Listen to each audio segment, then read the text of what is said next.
If you're a resident of Europe, it's probably about half what it is in the United States. That is, you use energy at about half the rate an American does if you're a European, on average. In some parts of the world, in Egypt, it's about 10 energy servants, about 1,000 watts. In Congo, it's about just a few energy servants, just a little bit more than the human body can produce. It varies dramatically. In Switzerland, it's just about half what it is in the United States, and so on. So that number varies dramatically. And what I'd like you to remember, especially if you're in the United States, or North America for that matter, Canada is actually just a hair higher, is that the average North American has a body, which is 100 watts worth of energy, and has 100 human bodies worth of energy being produced in your name to supply you with all the things energy does for you, from transportation to refrigeration to heating your house to whatever.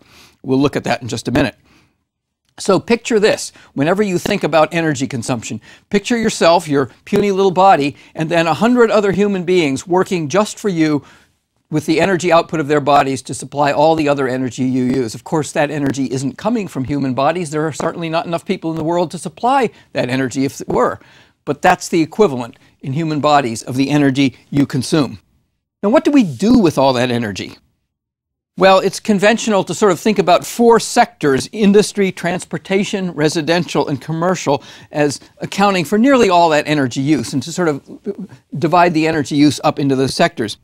In the United States, where we have about 100 of these, quote, energy servants for every person, you can think of the percentages as being the number of servants.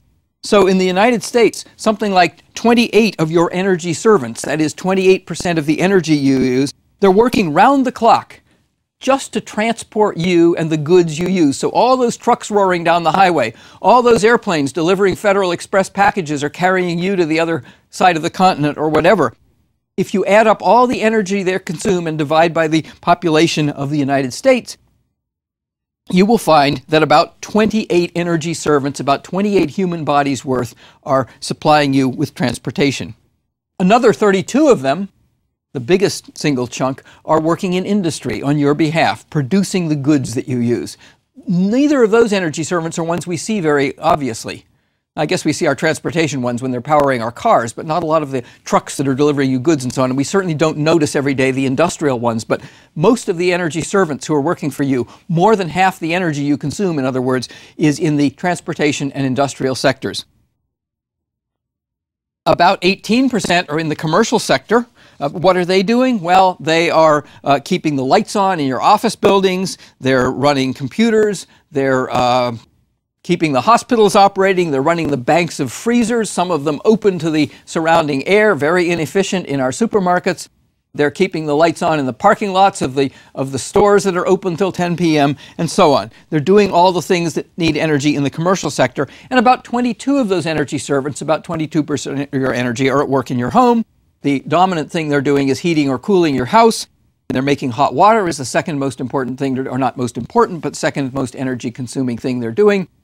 They're running your computers, they're running your alarm systems, they're running your stoves, electric or gas, they are running your water pump, they're running lights, they're running entertainment systems, they're doing all the things you do in the house. About 22 of your servants are at work in your house. Imagine having to cram 22 extra people into your house for every person in your house, in your family. Maybe there's 4 people in your family, that's 88 energy servants you've got to have in your house to keep that energy going. So that's your energy servants. Again, for residents of North America, you've got about 100 of them. If you think of equivalent numbers of human bodies, if you want to think a little more scientifically, you're using energy at a rate of slightly over 10,000 watts, 10 kilowatts. Again, that's round the clock. Those 100 energy servants, by the way, if they worked 8-hour shifts, you'd have to employ 300 of them, each working 8-hour shifts, because they're working round the clock for you. That 10,000 watts is a rate of energy consumption, and that's the average rate at which you consume energy round the clock. Of course, sometimes you're consuming it at a higher rate, sometimes at a lower rate. If you step in your SUV and turn the key, I guarantee you, you're consuming energy at a much higher rate, but just for the relatively short time that you spend in your SUV. Now, who are these energy servants? They aren't really people cranking generators or doing deep knee bends and connected to devices that generate electricity or something, or running little squirrel cages in your SUV to make it go. No, they are the sources of energy that we human beings have learned technologically how to tap. And I like to think of the sources of energy as divided into two classes, and I'm going to talk more about these two classes in sort of fundamental resource terms in the next lecture. Some of them are fuels. What's a fuel? A fuel is a substance that stores energy. Gasoline is a fuel, coal is a fuel, uranium is a fuel. These substances contain stored energy which we have figured out technologically how to release and turn into the energy of motion or the energy of electricity or the energy of hot water or whatever other form of energy we want. Those are fuels, substances that store energy.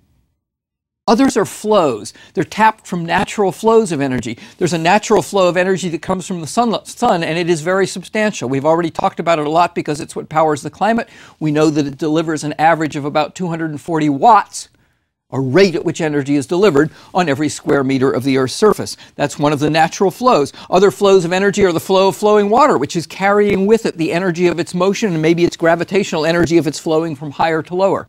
That's another example of a natural flow. That one happens to be driven by the sunlight. It's part of the hydrological cycle that we've talked about before. The wind, also ultimately driven by solar heating, is another flow of energy that we can tap. The tides and currents, which I'll talk more about in the next lecture, are also energy sources that we can tap. So those are flows as opposed to fuels. They're natural flows of energy that we can tap into. Fuels are substances we can find, dig up, burn, fission, whatever we do to extract the energy from them. You'll get much more about fuels and flows in the next lecture. Now, the mix of energy sources differs a little bit from country to country, in fact, substantially in some cases. And I just want to review what some of these energy sources are in the case of the United States and the world. And so we're going to look at a graph of that. And in this graph that we're going to look at, eventually I'm going to take the United States energy consumption, and I'm going to scale it so that its area on the graph represents the fraction of the energy that the United States uses, which is just about 25% of all the world's energy. But let's just take a look at what some of these energy sources are. It turns out that coal supplies about 23%, almost a quarter of the United States energy. Oil supplies 39%, almost 40% of the US energy. Gas supplies about 23%. Those are the fossil fuels. Add those numbers up, you get 23 and 23 is 46, 86, 85. 85% of the energy used in the United States comes from the fossil fuels, coal, oil, and natural gas. Where's the rest of it come from? In the United States, about 8% of it comes from nuclear. That's the second biggest source of energy after the fossil fuels. That's used exclusively to generate electricity. It does propel a few ships, but that's negligible energetically. Nuclear energy supplies about 20% of the electricity in the United States and about 8% of the total energy in the United States. Hydroelectric power is about 3%. Biomass burning is about 3%. That includes things like wood for heating, wood to generate electricity, burning of waste material to generate energy, and then other is about 1%. And if you're a fan of solar energy or wind energy or anything else, all those nice things are crammed into that 1%, and they constitute a rather small fraction of it. Most of that other happens to be geothermal energy, which is not a source that we're going to be able to get a lot out of in the future. So that picture is one in which the energy sources for the United States, the energy servants, if you will, are predominantly fossil fuels. Nuclear is a distant second, hydroelectricity is in there, and biomass a little bit.